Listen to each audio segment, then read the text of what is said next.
предстанет Джалиль перед судом.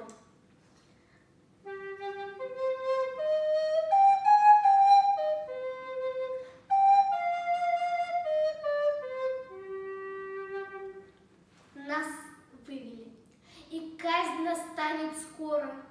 На пустыре нас выстроил конвой, и чтоб не быть свидетелем позора, внезапно солнце скрылось за горой.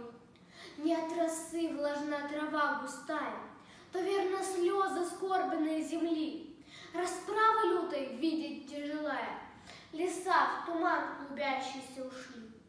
Как холодно, но ощутили ноги дыхание земли, что снизу шло.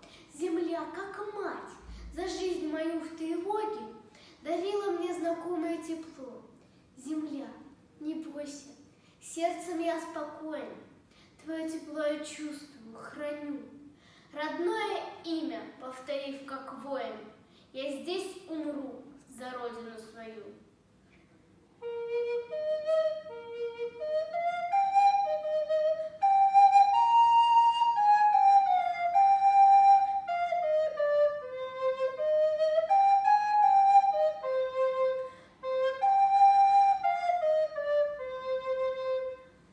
Вокруг стоят прислужники Черчета, и кровь щекочет обонянье им. Они не верят, что их песня спета.